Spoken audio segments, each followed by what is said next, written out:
Tout d'abord, c'était la chance de pouvoir intégrer une aventure à l'époque qui était fortement utopique, peut-être qu'elle l'est toujours, sans avoir de compétences professionnelles forcément très fortes.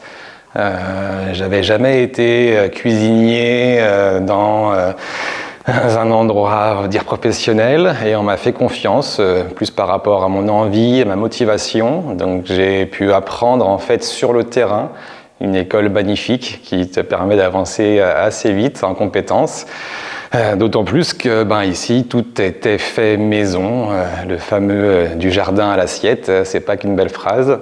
Ce qui fait que j'ai pu comme ça évoluer, me faire plaisir, essayer de faire plaisir également aux enfants qui mangeaient à la cantine, aux personnes qui venaient en séjour ou en stage ou autre.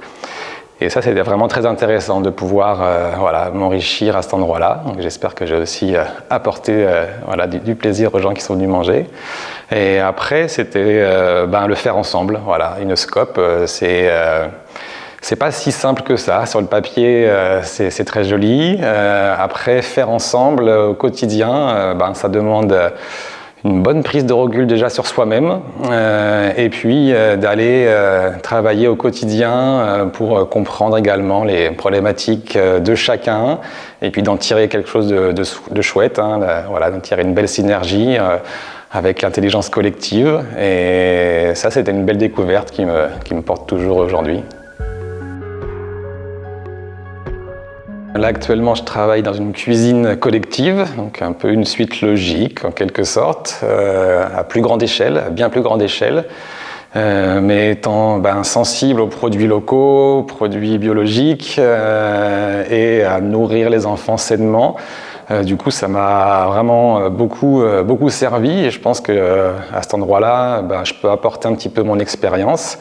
Et également sur le plan du faire ensemble, pouvoir faire des réunions avec les collègues en écoutant chacun, en ayant un petit peu cette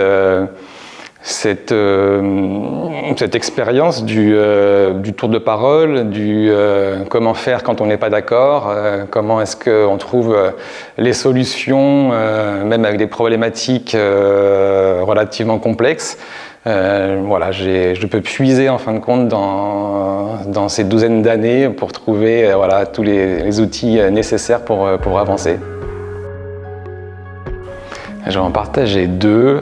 Il y en a un qui me fait rire parce que c'était le premier jour où on s'est dit que nous allions faire des pizzas pour les enfants, donc avec la farine faite sur place, avec le four à bois bien chauffé. On s'est dit tiens, on va les cuire avant la fournée de pain.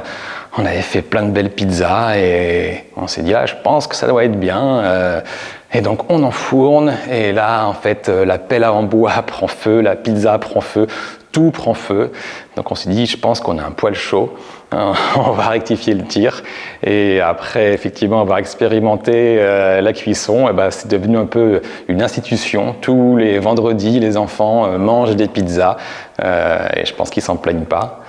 Et puis la deuxième, qui est plus personnelle, c'est que j'ai également rencontré ma chérie avec qui je vis actuellement. Donc c'est aussi un beau souvenir pour moi.